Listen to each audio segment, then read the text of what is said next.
Paradigms control the results in your life. They have the power over everything. Relationships, your income. And you know, when you shift your paradigm, everything in your life improves. Hello, I'm Bob Proctor, and I want to welcome you to Paradigm Shift, where we're going to teach you how to make dramatic improvements in the quality of your life, in every aspect of your life. You know, paradigm shifting is something that we should teach in school. We should teach it to little kids, and they'd get it, and then they'd have a charmed life. If you want to improve the results, the paradigm has to be shifted. You know, Eric Hoffer one time said, no matter what our achievements might be, we think well of ourselves only in rare moments. We need people to bear witness against our inner judge, who keeps book on our shortcomings and transgressions. We need people to convince us that we are not as bad as we think we are. You know, Eric Hoffer was a wise man, and I think that he hit the nail right on the head here. Who do you think that inner judge is? You know, that little voice inside that's telling you, you can't do this or you can't do that. You can't do many of the things you say you want to do. Well, I suppose the real secret is figuring out what you want to do and then understand clearly how to get rid of that little voice inside. Now, I don't know as we ever completely get rid of it. I refer to it as the monkeys in our mind that keep talking to us, telling us what we can't do. But I do know this, that we can overpower them. We can take control over the quality of our life. You know, winning and losing have been taught about for, I guess, as far back in recorded history as you can go. And there are some people, they're just winners. You see it, you see what they do. It doesn't matter what they seem to do. You knew kids like this when you were in school. They aced all the exams. Quite frankly, I never liked those kids very well. And for good reason. They made me look worse than I even was.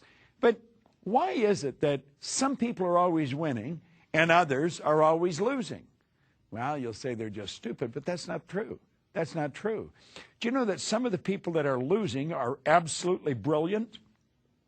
It's true. And some of the people who are winning are not very bright at all. Do you know that there's people who are absolutely brilliant and they're broke? And there's others who are functionally illiterate. They can neither read nor write, but they can sign a check for $1 million. I remember one time at a meeting in Chicago, W. Clement Stone. This was back in 1970, and in 1970, he was the wealthiest man in the United States. He made a lot of grammatical errors when he spoke, but as Earl Nightingale said, he can write a check for $1 billion. Now think about that for a moment. Why is it that someone never goes to school, they're not very polished, and yet they're enormous winners? And other people they have degrees coming right off the end of their business card, and they just can't seem to make it. Why? Well, you know, most people just set that aside, and they think there isn't an answer to it. Well, I'm going to tell you there is an answer to it. And it's an answer that everyone can understand. And I believe when we understand it, everything in our life starts to change. You see, I was one of those people that was always losing. Didn't matter what I did from the time I was a little kid in school until I was 26. Didn't matter what I did. It just didn't work out right. I was never part of the group that was making it happen. And then all of a sudden, just like that, my whole world started to change. And I started to win. Didn't matter what I did, what I touched. It just seemed to turn to gold. What happened? Well, that's what I wanted to know. And I couldn't figure out what happened. You know, I knew I wasn't lucky. I seemed to have an innate awareness inside that there wasn't any such thing as luck, regardless of how much you want to believe it. And I thought, someone has to know what the heck happened to me. Now, a man named Ray Stanford suggested I read Napoleon Hill's book, Think and Grow Rich. I have become an avid student of Napoleon Hill and his mentor, Andrew Carnegie. I have never laid these books down. I have never stopped studying them.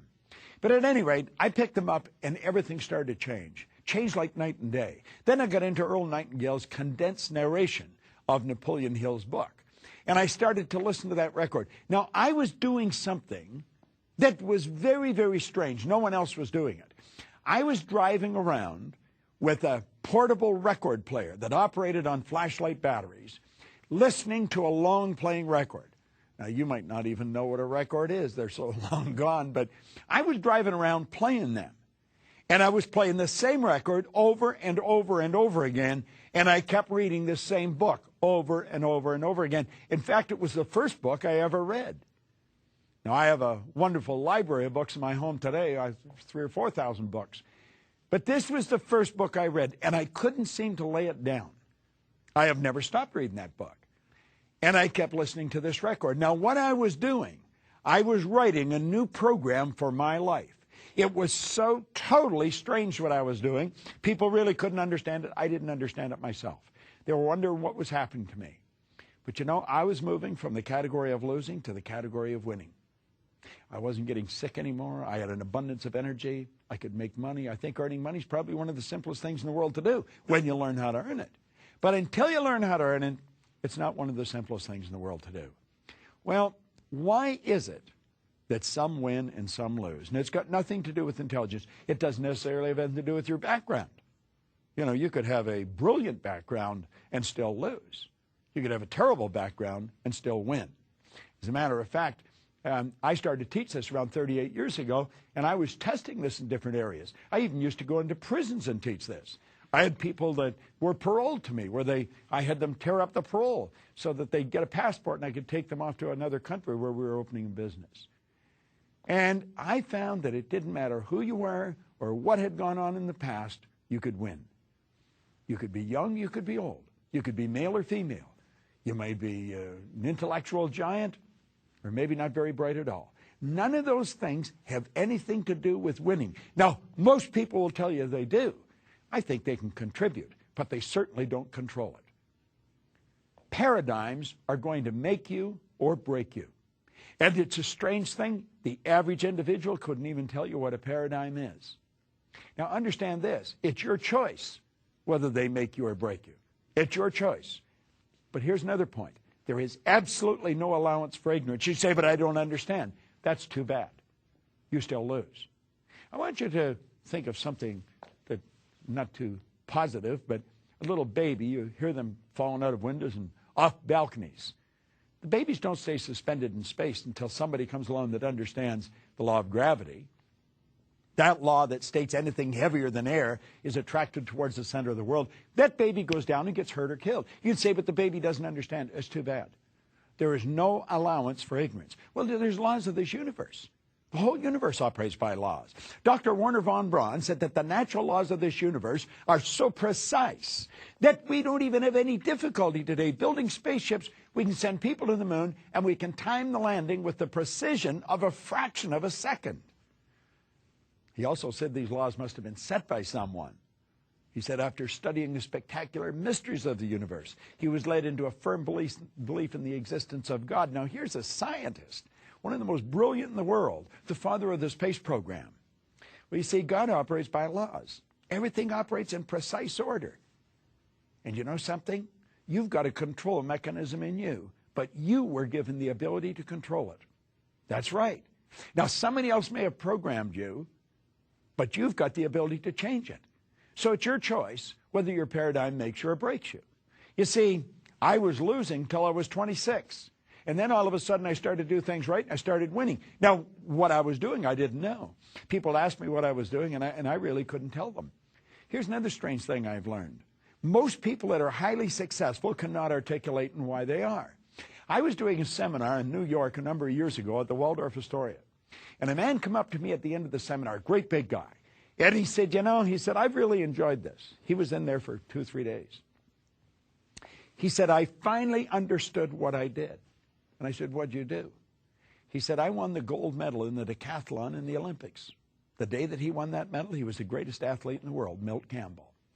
Now, he had never understood what he did, but he became the best in the world at what he did. Do you know that you can become the best in the world at what you do? And I'm going to tell you, you're going to do it a lot easier than Milt did it because you can understand it. We're going to go into paradigms. This is a series of programs. We're going into paradigms. I'm going to talk about how they've been built and how they've been changed. And as you go into this, a lot of it's going to seem repetitious, but that's how paradigms are built. That's why repetition is necessary. And we've got to the point we just want to read it once. You're never going to understand it if you read it once. You've got to go over it and over it and over it.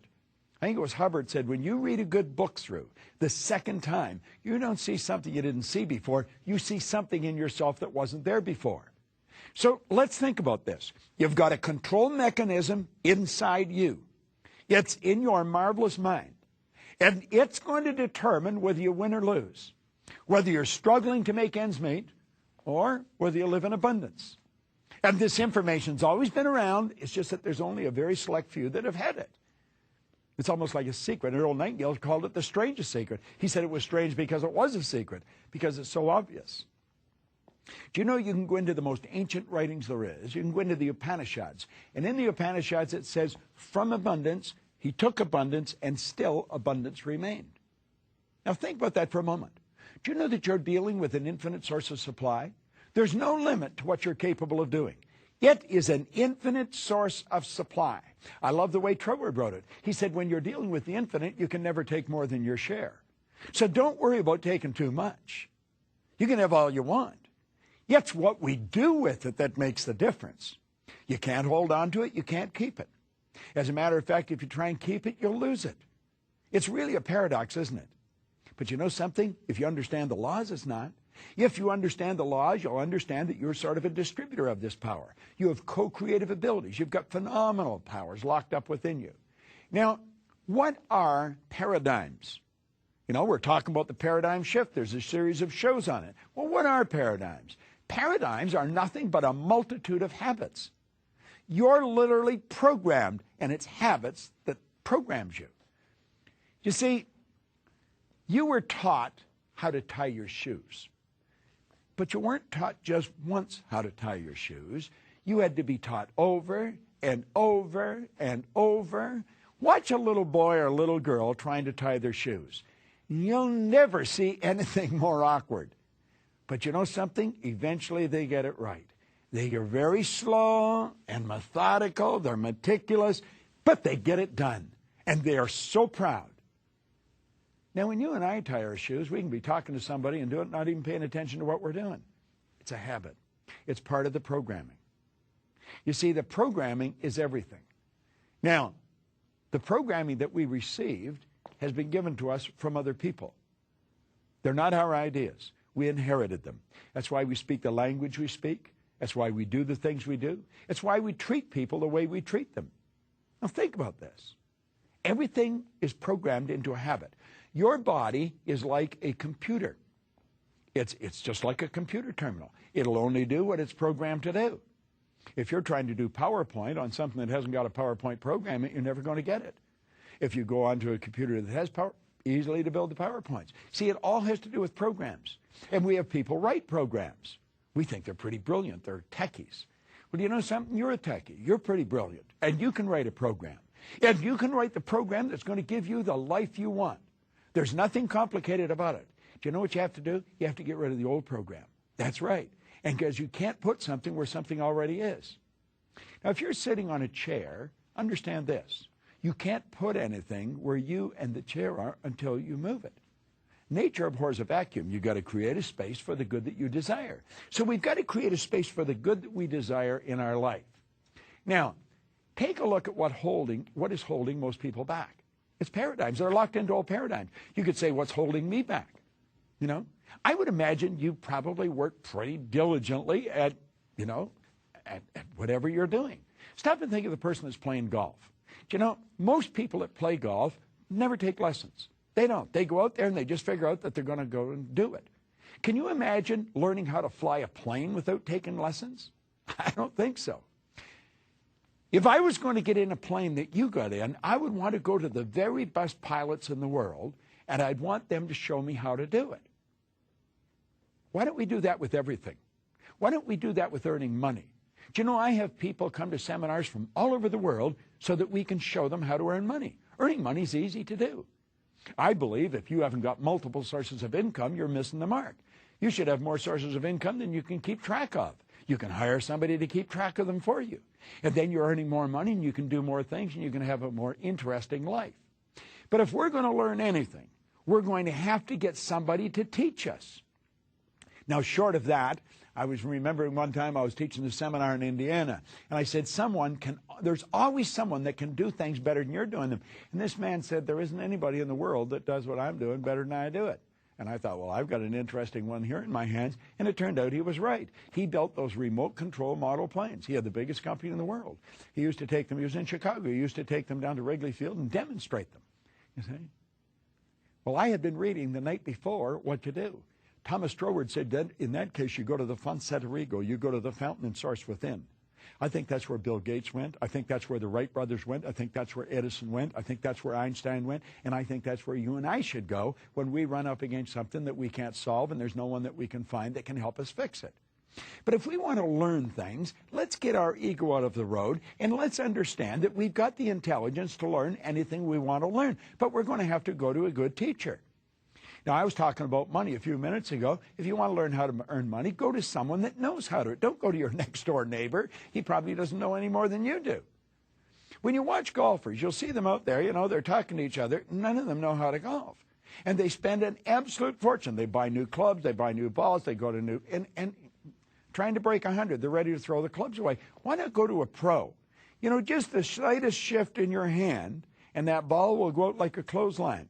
But if you don't make that shift, that ball is going to go right into the water. And isn't it strange if you think it's going to go into the water, it'll go in the water? Do you know that the image you hold in your mind controls the chemical makeup of your body? Jack Nicklaus calls that going to the movies. Well, most people are held back in whatever they're doing by old paradigms. Now, paradigms influence your thinking. They influence my thinking. My paradigm influences my thinking. Yours influence you. Now, if you want to change your way of doing things, you're going to have to override the paradigm, and that's not an easy thing to do, and it can be scary. It can cause a lot of discomfort. Paradigms control what you do. So if you're going to change what you do, you have to make up your mind you're going to override the paradigm. Now, I want you to think of this for a moment. Feeling is a word that we've invented to describe our conscious awareness of the vibration we're in. This thing we're living in is a molecular structure. It's a mass of molecules and a very high speed of vibration. When it's in a positive vibration, we feel good. When it's not in a positive vibration, we feel bad. Positive and negative are a law. It's part of a law of opposites, a law of polarity. Well, what we want to do is we want to feel good. The vibration is controlled by the paradigm. Now, a person can be getting good results and feel pretty comfortable. You can be comfortable getting bad results. As a matter of fact, that's one of the tricky parts of this. If you're going to overcome the paradigm, you've got to do things that cause discomfort. Change the grip on your golf club. I guarantee you're going to feel very awkward. And yet that ball, boom, boom, away it goes. 250, 300 yards. You wonder, how did that happen? It felt so uncomfortable. Whenever you go to change an idea in your paradigm, you're going to set up a foreign vibration, and that causes discomfort. Now, can you change the paradigm? Absolutely, you can change the paradigm. You can change anything. God gave you complete control over your life. Now, you don't do it by yourself. You do it in harmony with God, working with God's laws. Well, how do you do it? Well, I always say there's a simple three-step process to it. Just a simple three-step process. Let's talk on one. As you go to do this, you're going to find that you got to make a written statement in the present tense describing exactly how you're living. Now, that's right. And you may not like the way you're living. You've got to describe all aspects of your life. Leave nothing out. Now, think about this. You don't be reluctant to get down and write some of the negative. If there's things you don't like, don't sweep them under the rug. This is where you've got to take a look exactly like it is. It's like Ray Stanford told me. He says, Bob, you've got to look at it the way it is. I was unhappy, sick, and broke. He made me recognize it. If you don't recognize the problem, you're never going to change it. So you've got to sit down and write out the problem or your life in complete detail, in every detail you can. And then, that's the way it is. Then you take another sheet of paper. On the top of that sheet of paper, put A. Then take another sheet of paper, and the top of it, put B. And now, on the B list, I'm going to suggest that you make a statement, a written statement in the present tense. I always recommend you start by writing, I am so happy and grateful now that. And describe how you want to live, exactly how you want to live. This is going to take a little time. You're not going to do this in 15 minutes. As a matter of fact, you may take a couple of days. You may take a couple of weekends. If you're married, you might want to do it with your spouse. If you have kids, you might want to get the whole family involved in this. I told you this is strange behavior. The people up and down the street aren't doing this. But you've got to sit down and decide exactly how you want. Now, most people get locked into how they think they could do it. I don't even want you thinking of how you're going to do it. How you're going to do it is irrelevant until you decide to do it. You decide how you want to live. What kind of health do you want to enjoy? What do you want your body to be like? What kind of money do you want to earn? What kind of trips do you want to take? Who do you want to associate with? Now, I'm going to be very honest with you. I don't spend a lot of time with anyone that isn't very positive. I just don't want to be around them. Carl Menninger from the Menninger Foundation one time pointed out, he said environment is more important than heredity. In other words, the people that we surround ourselves with have a greater impact on our life than what's built into the genes. I have a very good friend of mine, Jane Wilhite. You should look her up on the internet. PSI Seminars, PSI Seminars. It's one of the most successful seminar companies in the world. But Jane said one time, she said, I won't mix with anyone that doesn't think I'm special. And I thought, whoa. That's right. She said, I don't want to spend any time mixing with people who don't think I'm special. And then she went on to explain why. She said, if they don't think I'm special, they don't think they're special. She said, I want to mix with people that see the specialness in us. Do you know that we're God's highest form of creation? There's nothing on the planet that'll even come close to you. Well, why would you want to spend time with people that are talking about how bad things are and why they can't do this and why they can't do that? Well, I've come to the point where I don't want to spend time with people like that. Now, I have friends all over the world. I do. I have friends on almost every continent that you can think of. But you know something? They all know how special they are.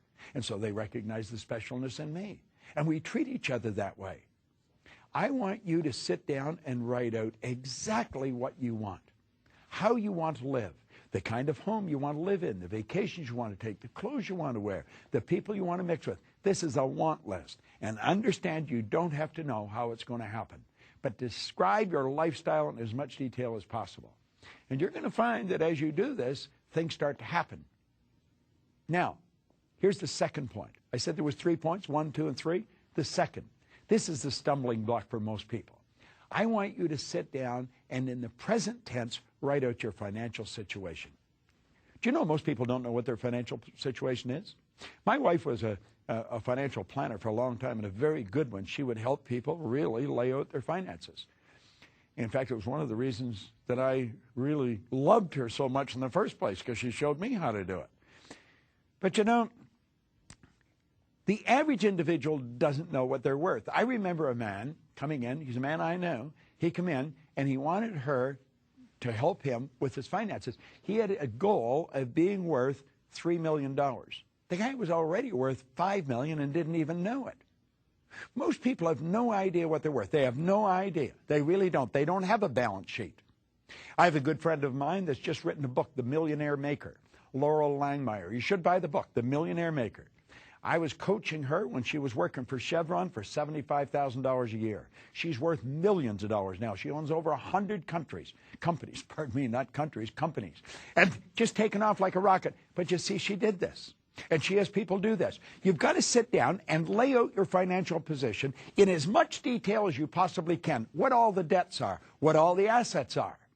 And then sit down and make a written statement of how you want your finances to be. Now, the first sheet, marked A. The second one is marked B. Now, when you're writing out the statement, how you want your finances to be, begin there by writing, I am so happy and grateful now that. And put it in as much detail as possible. How much money do you want to have? What do you want to be worth? You see, I think everybody wants to have time and money freedom. Now, what does that mean? That means that you can do whatever you want, whenever you want. You have time freedom. Keep in mind, we've all get the same amount of time. We get all there is. They have time freedom. They can go wherever they want, whenever they want.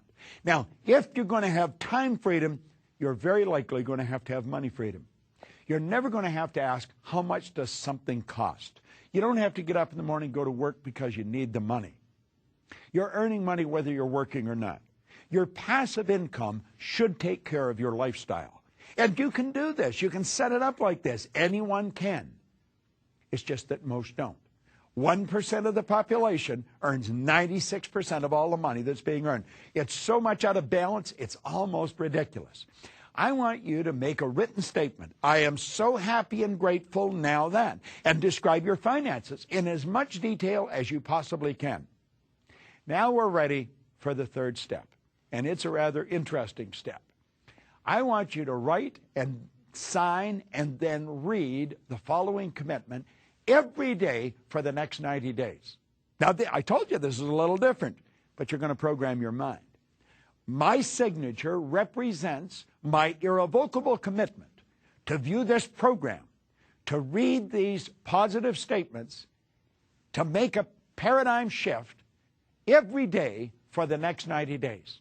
Write that in present tense and then sign it. Now, what do you do with it? Here you've got a commitment. You're going to read these positive statements every day. You're going to study this paradigm shift program. You've signed it, and you're going to do this for 90 days. Now I'm going to suggest that you take the A's. Remember that? On number 1, the A sheet was how you're living now. All the negatives, everything written into it. And burn them. Take both of them and burn them. Your present financial position and the way you're living. You've got it all written out. You understand it. You know exactly where you are. And then take the B lists and start to read them. And read them over and over and over again. You know, Goethe, the great German philosopher who's really influenced the thinking of the Western world, he said, before you can do something, you first must be it. See, everything that happens outside has got to happen inside first.